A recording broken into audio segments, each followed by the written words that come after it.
अस्सलाम वालेकुम। आज हम इस वक्त मौजूद हैं जावा जी जेलम के ऑफिस।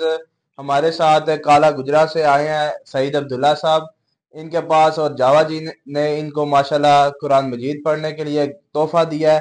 आइए इनसे जानते हैं कि इनको कैसा लगा। इससे पहले जावा जी का बयान लेते हैं कि वो क्या क्या कहेंगे। अस्सलाम वालेकुम। जी वालेकुम अस्सलाम जी। अब्दुर्रहमान साहब आपका बहुत शुक्रिया जनाब। ये हमारे सीनियर साहबी हैं जी अब्दुर्रहमान साहब, माशाल्लाह बहुत जबरदस्त काम कर रहे हैं। ये भी इनको भी हम अप्रिशिएट करते हैं। तो जनाब मैं यहाँ कहूंगा कि इन्होंने भाइयों ने मेरे ऑफिस में आए हैं, मुझे इज्जत दी है, अल्लाह इनकी इज्जत में इजाफा करे। तो हम अपने दफ्तर की रवायत के मुताबिक जनाब इनको कुरान पाक गिफ्ट करेंगे।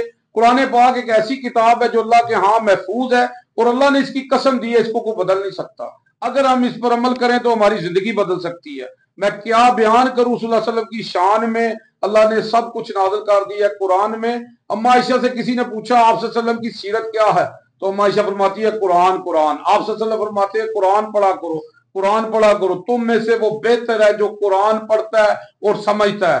तो जनाब अल्लाहुम्मा सल्ली अला मोहम्मद व आले मोहम्मद जी, बिस्मिल्लाह भाई, आपने हमें इज्जत दी, अल्लाह आपकी इज्जत में इजाफा करे। और कुछ कहना चाहेंगे आप? सर जज़ाकल्लाह, मुझे बहुत खुशी हुई, मैं आपके ऑफिस में आपसे मुलाकात हुई है। और जी शुक्रिया। जी, मैं यहाँ पे कहूंगा जी कि जो मुश्किलों को मुश्किल में डाल देता है, जो डूबा हुआ सूरज निकाल देता है, हमने बचपन से यही सबक सीखा है। जिक्र अल्लाह हर मुसीबत को डाल देता है।